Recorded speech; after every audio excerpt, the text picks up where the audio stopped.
ಆಧಾರಕ್ಕೆ ಹಾಕಿದ್ದೀನಿ 15 ಲಕ್ಷ ಅಮೌಂಟ್ ಹಾಕಿದ್ದೀನಿ, bus ಸ್ಟ್ಯಾಂಡ್ಗೆ 15 lakh amount ಹಾಕಿದ್ದೀನಿ, 13.5 ಕೋಟಿ ರೋಡ್ ಹಾಕಿದ್ದೀನಿ, 62 ಕೋಟಿ ಹಾಸ್ಪಿಟಲ್ ಮಾಡಿದ್ದೀನಿ. 62 ಕೋಟಿ ಎಲ್ಲಿ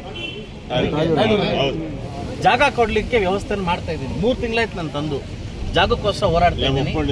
ಅಲ್ಲ, ಮಹಾದ್ವಾರಕ್ಕೆ ಅಮೌಂಟ್ ಹಾಕಿದ್ದೀನಿ, ಬಸ್ ಸ್ಟ್ಯಾಂಡ್ಗೆ ಅಮೌಂಟ್ ಹಾಕಿದ್ದೀನಿ. ನಾಳೆಯಿಂದ ಬಸ್ ಸ್ಟ್ಯಾಂಡ್ ಸ್ಟಾರ್ಟ್ ಆಗ್ತದೆ. ಒಬ್ಬ ಶಾಸಕನಾಗಿ 2 ವರ್ಷ ನಾನು ಮಾಡಿದ್ದೀನಿ, 5 ವರ್ಷ ಮೆಂಬರ್ ನೀವೇನು ಮಾಡಿದ್ದೀರಿ? ನಿಮ್ಮನ್ನು ಜನ ಕೇಳ್ತಾರೆ. ನಾಳೆ 3 ತಿಂಗಳಾದ್ಮೇಲೆ ಯಾವ ಮಕ್ಕಳಿಗೆ ಓಟ್ ಕೇಳಕ್ಕೆ ಹೋಗ್ತೀನಿ ನೀವು? ನಾವು ಇನ್ನೊಬ್ಬರ ಮೇಲೆ ಬಟ್ ತೋರಿಸೋದಲ್ಲ, ನಾವು ಇನ್ನೊಬ್ಬರ ಒಂದು ಬಟ್ 4 ಬಟ್ ನಮ್ಮ ಮೇಲೆ ತೋರಿಸ್ತಾ ಇರ್ತಾರೆ ನಮಗೆ. ನಾವು ಜನಪ್ರತಿನಿಧಿಗಳಾದವರು ಒಂದು ಗ್ಲಾಸಲ್ಲಿ ಕೂತರು ಇನ್ನೊಂದು ಗ್ಲಾಸ್ ಹೊಡೆಯಕ್ಕೆ ಹೋಗ್ಬಾರ್ದು. ನಾವು ಮೇಮ್ ಕೂಸ್ಕೊಂಡೆ ಗಾಜಿಟ್ಲೇನೆ ಹಿಂಗಾಗಿ ಹೋಗ್ಬಿಡ್ದು. ಏನಂటే ಜನ ನಮ್ಮನ್ನು ಗಮನಿಸ್ತಾ ಇರ್ತಾರೆ. ಮಹಾಧಾರಕ್ಕೆ ಹಾಕಿದ್ದೀನಿ 15 ಲಕ್ಷ ಅಮೌಂಟ್ ಹಾಕಿದ್ದೀನಿ, ಬಸ್ ಸ್ಟ್ಯಾಂಡ್ಗೆ 15 ಲಕ್ಷ ಅಮೌಂಟ್ ಹಾಕಿದ್ದೀನಿ, 13.5 ಕೋಟಿ ರೋಡ್ ಹಾಕಿದ್ದೀನಿ, 62 ಕೋಟಿ ಹಾಸ್ಪಿಟಲ್ ಮಾಡಿದ್ದೀನಿ. 62 ಕೋಟಿ ಎಲ್ಲಿ ಜಾಗಕ್ಕೆ ಹತ್ರ ವೇಟ್ ಮಾಡ್ತಿದ್ದೀನಿ. 2 ವರ್ಷದಲ್ಲಿ ಒಬ್ಬ ಶಾಸಕನಾಗಿ ನಾನು ಇಷ್ಟು ಮಾಡಿದ್ದೀನಿ. ಸರ್ಕಾರ ನಂದಲ್ಲ, ಸರ್ಕಾರ ನಾನು ಸ್ಪಂದಿಸ್ತಾ ಇಲ್ಲ.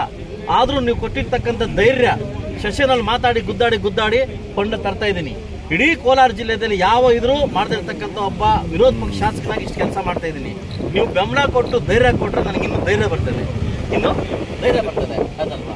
ಕೆಲವು ವಿಚಾರಗಳನ್ನ ನಾವು ಮುಕ್ತ ಮಾತಾಡ್ದಿರ್ತದೆ. ಪಬ್ಲಿಕ್ ಅಲ್ಲಿ ಬಂದು PDO ಸರಿಯಿಲ್ಲ ಅಂತ ಮಾತಾಡಿದ್ರೆ ನಾಳೆ ನಿಮ್ಮನ್ನ ಹೇಳ್ತಾರೆ ಮೆಂಬರ್ ಸರಿಯಿಲ್ಲ ಅಂತ.